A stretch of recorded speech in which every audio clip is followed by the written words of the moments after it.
Our guest is David Schemm, the Kansas State Director for the Farm Service Agency. David, the other thing we'll talk about, the winter was one that we'll remember for a long time. Absolutely. Calving season just about wrapped up for those that did the winter calving.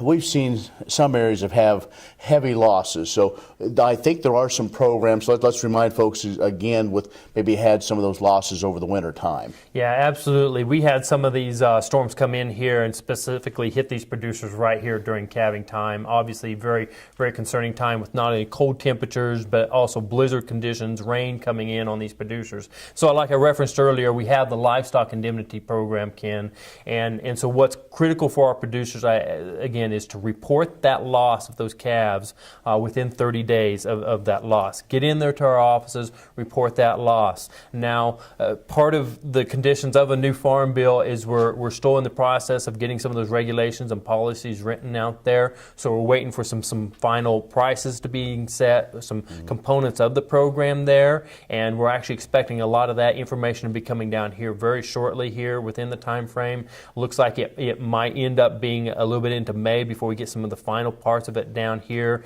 but then being able to start to issue out those payments back to our producers. So very critical for our producers right now is get in there to your offices and notify your offices of your loss. Take pictures of those there. Show those pictures. Okay. Through all this, we did run up towards the end of the year, market facilitation program, information, payments, and so on. Then we had the government shutdown, and I know there are producers that didn't get that done. We are under a deadline. It's not critically right away, but we're into a new crop season now. So, what are our deadlines, and what information again are they needing? Absolutely. So the ability to sign up for the MFP program, that ended back on February 14th for our producers to sign up for the program. As far as reporting production, though, telling us how much production you did have, that deadline is May 1st for our producers out there. So, and I know we still got some cotton guys. We still have some grain in bins and everything like that. So there is still time for them to report that production, get that in there to report us there.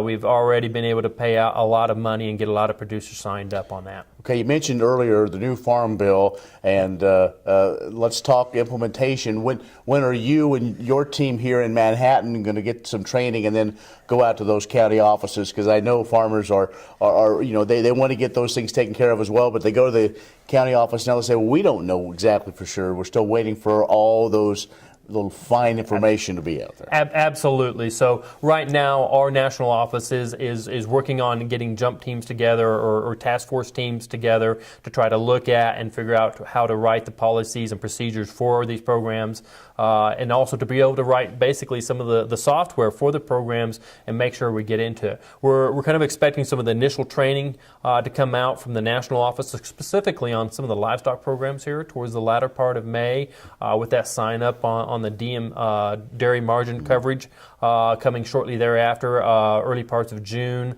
and then be able, because obviously our dairy producers have been hurting out there, and we're very concerned about them, and hopefully being able to start to get some payments out there in July. Some of the other programs, we have some later targeted sign-up dates. September, kind of a sign-up date for ARC PLC is what we're hoping for. Again, we're waiting for some of that information to come out from national office. From our perspective, from a state, we already have are developing reports and developing task force teams to develop a structure so that we know we can quickly get our county offices up to speed and trained, but we're also really eager to start to outreach to our producer and get the information out there. All right, David, we appreciate the update. We went through a lot of different information, but again, folks can always go to the FSA website and get a lot of those broad things taken care of. Absolutely. Right? Go to our website, go to our county offices, and we'll get you the information. All right, David Schemm, State Director for the Farm Service Agency in Kansas, has joined us. We'll have more coming up.